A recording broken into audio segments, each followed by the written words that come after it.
Hey everybody, this is a video about vocal onset. Vocal onset is kind of a fancy way of saying how you start the sound. When you start a sound with a consonant, it sort of is what it is. But when you start a sound with a vowel, you have a lot of choices. At least in CCM singing you do. CCM being commercial contemporary music, anything you sing into a microphone. Before I tell you all the different ways you can start a sound on a vowel, I have to put a little caveat in here.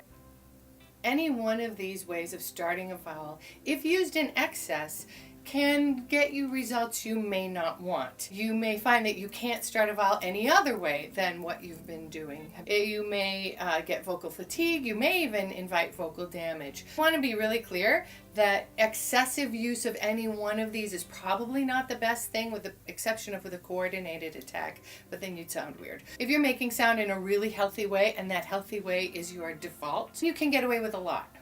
You can make sounds in a lot of different ways, and you'll be fine. You're fine. The trick is, like everything else in the world, don't overdo it. So let's start with vocal onset number 1, the glottal fricative. Also can be called the aspirate. Also can be called the voiceless vowel, if you're into phonetics. Fancy ways of saying you start with an H. For instance, I go out walking, ha ha ha. Vocal onset number 2 is the coordinated attack, which this isn't totally accurate, but this is how I describe it because it's simple.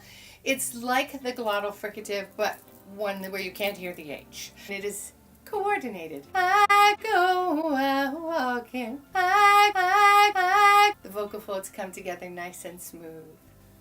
Vocal onset number 3, the glottal plosive, which is kind of what it sounds like. You let some pressure build up under the vocal folds and you push them open. You use it all day, every day when you're talking. If you start with a vowel, you say the word I, you have a glottal plosive. Look.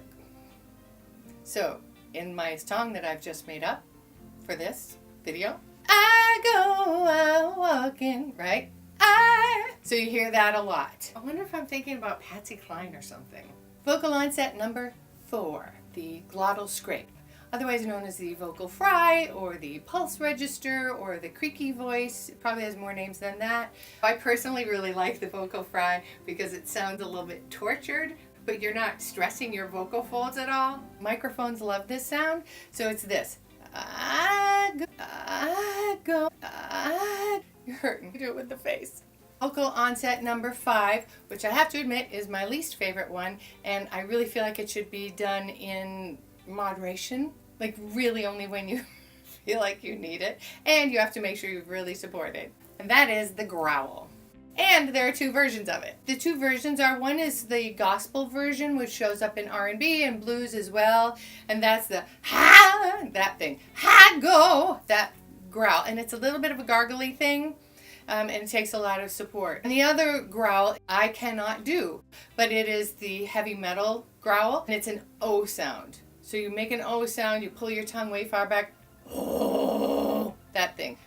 Oh. Okay, that wasn't great, but it wasn't horrible. Like I said, my least favorite, but you're doing those genres. Come back to my point. These are all cool, they're all appropriate, and you can teach your students or you can learn how to do them if you're a student, but you have to make sure that your default sound is healthy and that none of them become a habit. But they're all cool. Those are 5 of the ways you can start your vowels in CCM. If you want to learn more cool things about singing, subscribe to my newsletter, Money Notes Notebook. moneynotes.online. Sign up at the bottom. See you there.